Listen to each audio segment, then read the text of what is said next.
Vou resumir. Bom, primeiro, eu tenho que falar um pouquinho do método, né, para a gente entender se ele é confiável ou não. Resumidamente, a datação por carbono 14, que é feita com material orgânico, né, se for uma pedra, não pode ser carbono 14, tem que ser urânio chumbo, né?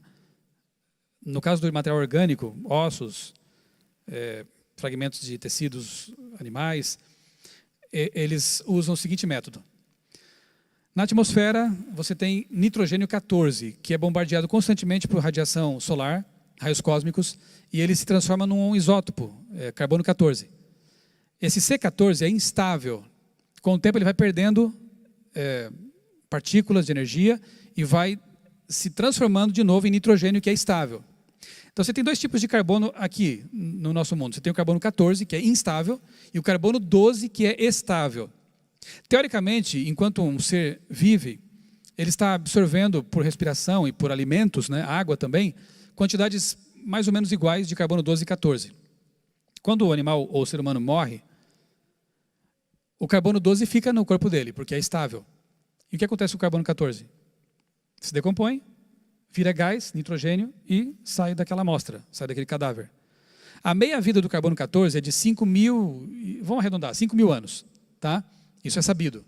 Então, se você encontrar, vamos fazer um cenário aqui hipotético, se encontrar uma amostra de osso lá, que tem, digamos, 100 gramas de carbono 12 e 100 gramas de carbono 14, quanto tempo tem aquele osso de morte? 0. Ou bem recente, porque a proporção é a mesma, praticamente.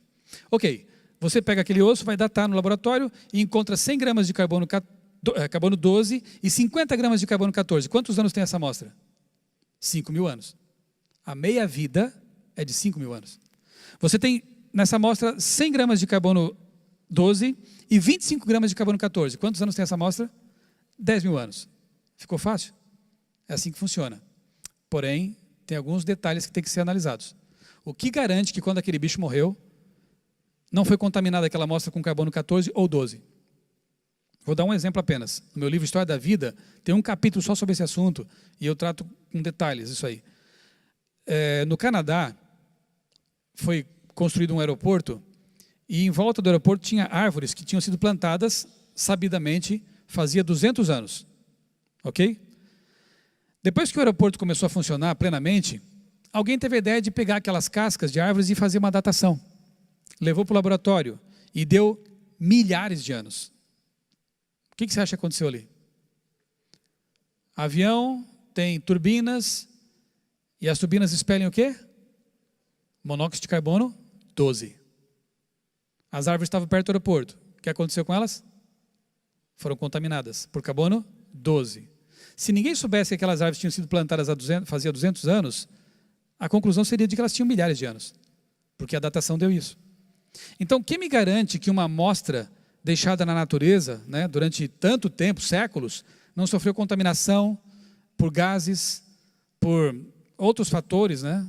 Inundações, por exemplo, elas podem fazer com que esse carbono também se esvaia da amostra.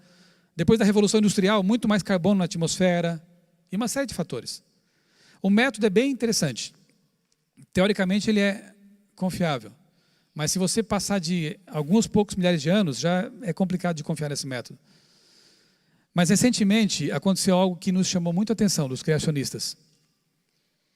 Alguém teve a ideia brilhante de fazer uma análise sobre carbono 14 em ossos fossilizados de dinossauros.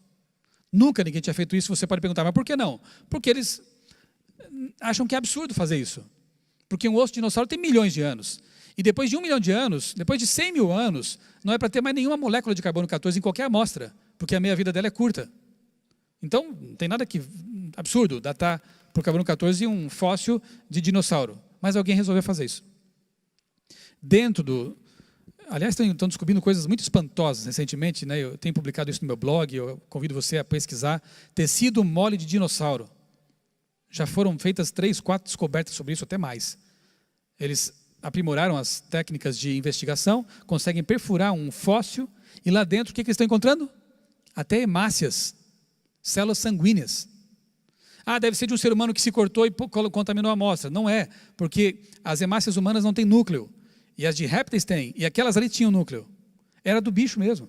Mas é inconcebível pensar que um fóssil tenha ainda células sanguíneas. Ou tecido mole, T-Rex. Encontraram tecido mole de T-Rex, com colágeno, com capilares ainda. Esse bicho morreu há milhares de anos, não milhões. Não tem como. Aí fizeram o que eu disse a vocês. Começaram a tentar detectar carbono 14. Não é que encontraram? Agora o bicho pega. Estão tentando desacreditar essa investigação. Foi feita por um centro criacionista, sim. Porque os evolucionistas não iam fazer isso. Então eles estão desafiando agora os evolucionistas. Façam vocês também. Peguem lá os ossos, que estavam supostamente totalmente petrificados, mas não estão, e investiguem no laboratório. Se vão mascarar as descobertas, eu não sei. Se vão desacreditar, não sei. Mas tem coisa acontecendo aí que eu creio que vai vindicar o caráter de Deus. E outras descobertas que podem ser feitas, né? Talvez a Arca de Noé mesmo, né? Até agora tudo é mito, tá? Não tem nada assim comprovado, mas nada impede que ela tenha sido congelada lá no Ararat, né? E nos últimos momentos da história, Ellen White fala disso, de descobertas finais que Deus revelaria para convencer os últimos céticos sinceros. E eu creio que isso começa a acontecer e está acontecendo no nosso tempo, né? Deu para entender assim por alto o carbono 14?